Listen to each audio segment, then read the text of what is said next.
Senator Craughwell. Thank you very much, Chair. Minister, thank you for being here today. Minister, at the outset, I want to compliment you for taking on board the issue of cyber security, but I believe that we need to start taking this from a much more macro perspective. We should compliment the Gardaí for reversing the, or at least some of the damage that was done with the HSE. But Minister, I want to put to you, a few moments ago you said money was a bit of a red herring. I'm absolutely appalled to hear you say that. I see Malta is scheduled to spend 1.9 billion on cyber security over the next 6 years. That's Malta, one of the smallest countries in the EU. So to say that it's a red herring, I'm afraid it really doesn't go down well with me. I want to compliment the Chairman and my colleagues for agreeing to bring in a human resource expert here, because the money that you were offering for the Director of Cyber Security that your department was offering was a joke. No serious professional would come anywhere near this country, which suggests to me that security, and I've said this many times, security in this country, whether it's cyber security or internal security or external attacks, it's a joke. We don't take it seriously. Now, you're trying to change that, but Minister, if you're going to change that, you're going to have to see a budget that will support it. 13.8 million between 2017 and 2021 on cyber security. Where are we going? At the end of the day, it's a joke. Now, as we move forward, we need, and I've said this 100 times, we need an integrated intelligence agency under a director of intelligence that would bring together all of the different intelligence gathering agencies of the state. That includes Gardaí, Defence Forces, Department of Social Protection, Department of Communication. We need them all under one umbrella where they're sharing information and that we need to know what's happening. We take issues like cyber security with a grain of salt. We had, in the last few weeks, word of a minister's phone being hacked.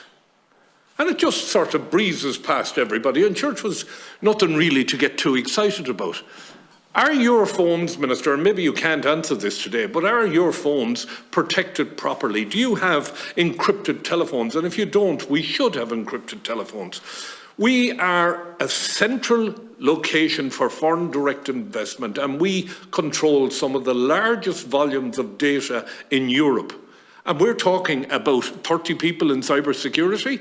There should be hundreds in cybersecurity, working in cybersecurity. When you look at the United States with almost 1 million people working in cybersecurity, when you look at Estonia, which we would be looking down our nose at a few years ago as a much poorer country than Ireland, and their reputation in cybersecurity.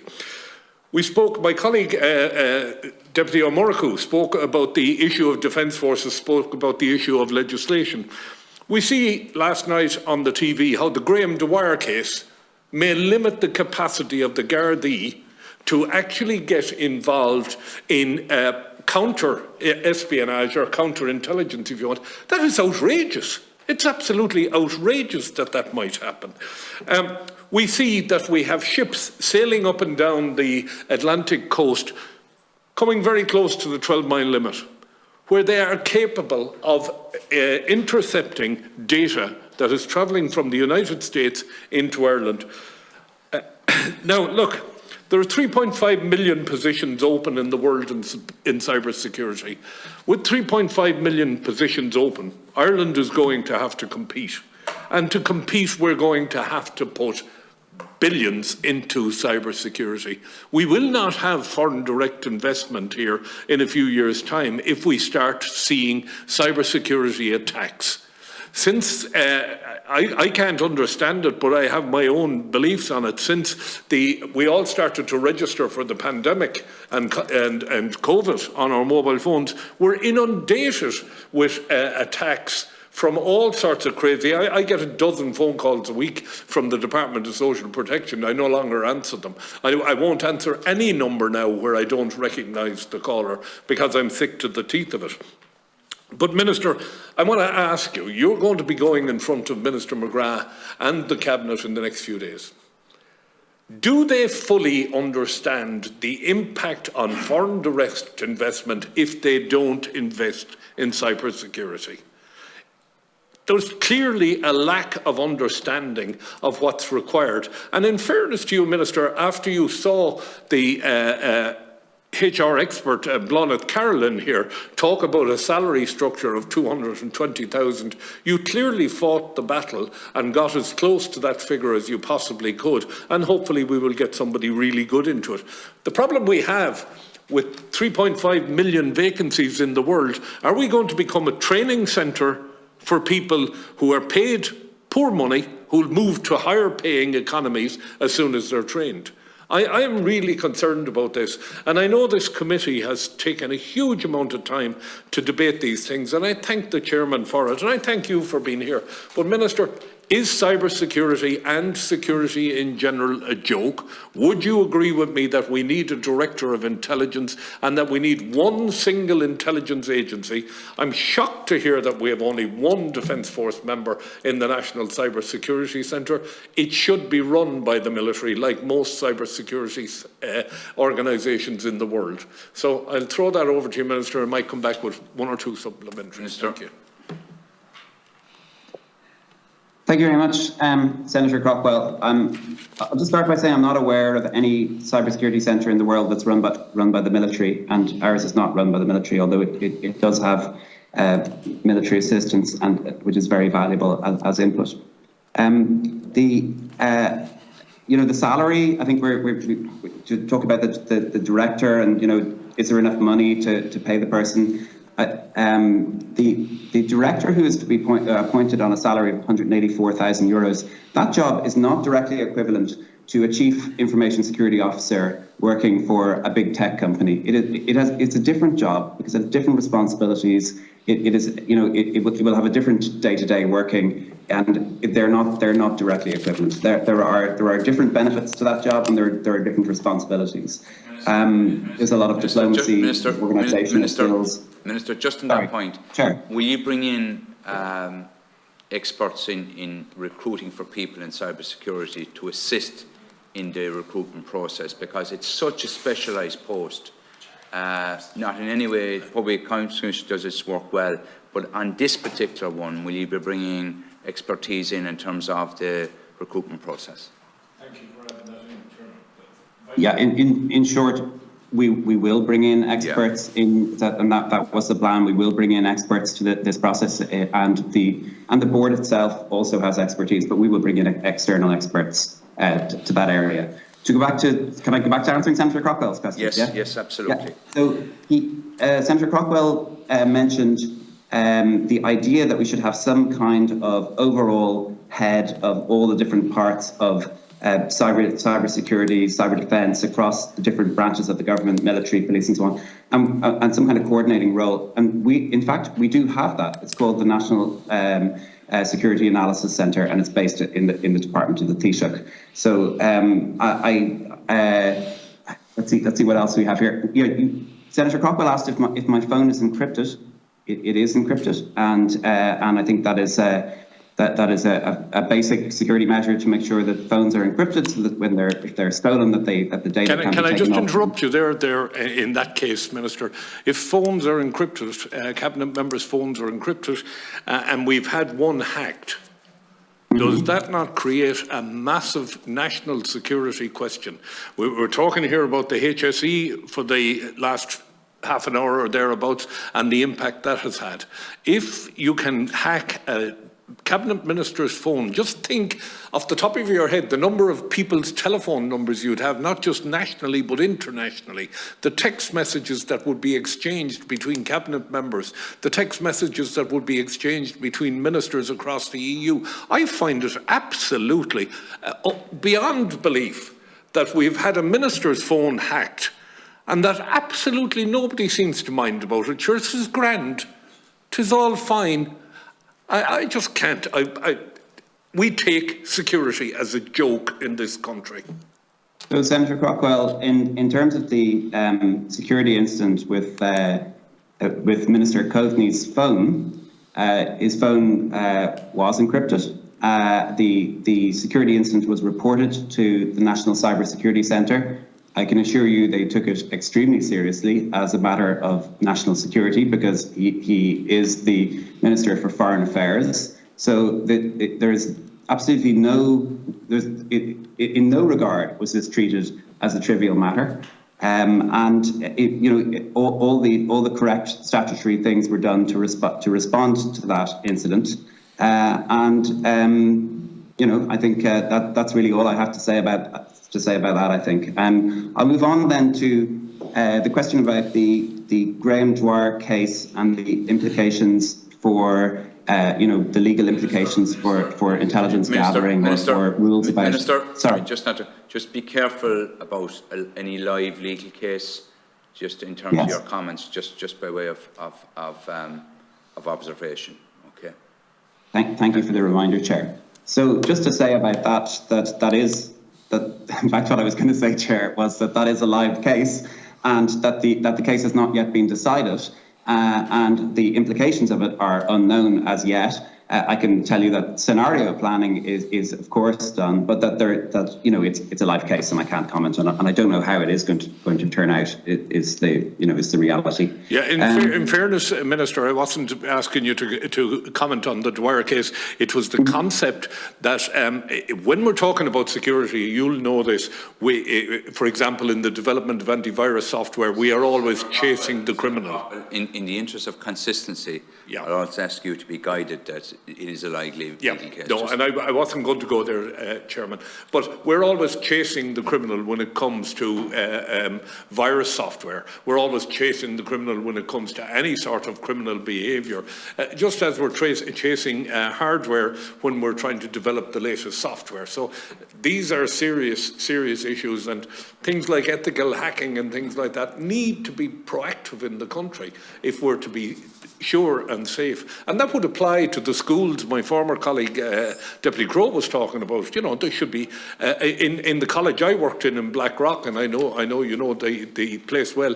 We spent anything up to 100,000 a year on computer hardware, antivirus software, cyber security systems. I know every school wouldn't have that advantage. By the way, mine was a VEC school, not a private school. So from that point of view, look, I've taken enough time. No, it's just, Minister, if you have concluding remarks for Senator Craughwell's questions, might deal with certainly. those just now. I mean, one of the questions that Senator Craughwell asked was whether the Cabinet understood the seriousness of cybersecurity with reference to FDI. And, this is an issue that they do. This is an issue that the American Chamber of Commerce and that other lobby groups for multinationals bring up, is that they want to have a secure environment in which to locate their data and do business. And so that's completely understood. So, in general, I want to say, I think the gist of what Senator Craughwell is saying is that he is concerned that cybersecurity is not being taken seriously, that there aren't adequate resources being given to it, and that it isn't understood within government how important it is. And I'd like to reassure him that none of that is true, that everybody understands how incredibly important it is to protect our national assets and our critical infrastructure, and that there are huge costs to being attacked, and that we have to do everything we need to do to have the best in class of cybersecurity protection. Minister, thank you very much. Minister, there was a ransomware attack on the UK health system on the 12th of May 2017. It beggars belief that we were still operating within our health service with machines that were so out of date, with software that was so out of date that they were an easy target. Which brings me back to the point I've been trying to make all along. We don't do security seriously in this country. Now, you've outlined the various different agencies that are involved under the security umbrella, if you want. There's too many goddamn cooks. So there needs to be a director of cybersecurity who has his or her staff placed in every government agency in the country, reporting directly to him or her, not to the Secretary General of a department or not to some principal officer in a department who might write a report at some stage that may finish up in the Department of the Taoiseach. There is a terrible lax attitude to security here. Now, you said that you engage with the high-tech companies. I've met high-tech people, or people from high-tech companies at various functions around town, and they tell me they have been screaming for years about the state of security and cyber security in this country. I would like to have an audit, if we could, of the current state of all state agencies with respect to cyber security. What steps have they taken since the HSE was attacked to protect their own systems, and are they reporting directly to you so as we know where we are? I am deeply concerned that with all of the kooks that are involved in this organisation of security in this state, we will find ourselves attacked time and time and time again. We need to finish the meal, so... That's it, okay. So, thank you. Minister. Thank you, Senator Craughwell. The 2017 attack on the NHS was the WannaCry virus, which was not a ransomware attack. And it really was, it did cause great damage to the NHS systems, and it also attacked the HSE, and luckily the HSE was protected to an extent that they had a much lower level of damage caused.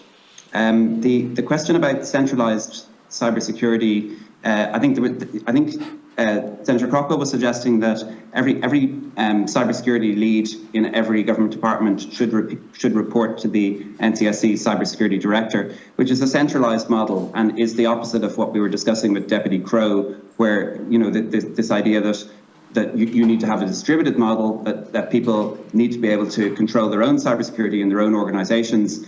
We are not proposing, and the review of our cybersecurity capacity does not suggest that we should centralise all of our cybersecurity and have it run, by the Department of Communications, and that everybody should report to them. The question Senator Craughwell raised, the question of the reporting of cybersecurity events and the information about what's that transparency around those. And I agree with this. I think that many, usually every cybersecurity attack that happens, every incident that happens, they're not reported, and they're not well known to the public. And I would like there to be, and then the assumption is then that the staff are doing nothing or something, or that nothing's happening, there's nothing to defend. I would like to see in the future a framework for better reporting to the Oireachtas and to the public of the cyber attacks that are happening and how they're being defended against. Minister, on that point, if someone has a cyber attack in their business or a school or a public, what's the current recommendation as to who they should report it to? What's the current recommendation? And do people know about this? And can you come up with such a framework now that can be put in place where you have a structured approach, both people being able to report, and equally then that we get transparency around publications, that the numbers that were reported and how our general state of being, it gives you, I suppose, it gives you a signals map of where we're at. So who do people report at the moment?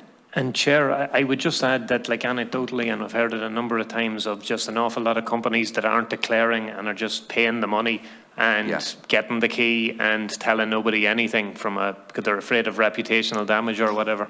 So, Minister, so taking that on board, obviously, Minister, so that people are unwilling to report for whatever reason, what can we put in place? Who do they currently report to? Is it the National Cyber Security Centre? That's who they're supposed to report to?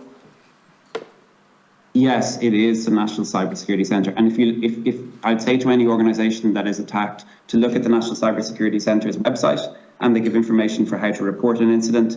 And in the last year, to give you an idea of the volume, 3,000 such incidents were reported. So that's to give you an idea of what's going on. Deputy O'Muraku, what was your question? Question was basically that you have ransom, people are paying ransoms rather than reporting. Yeah.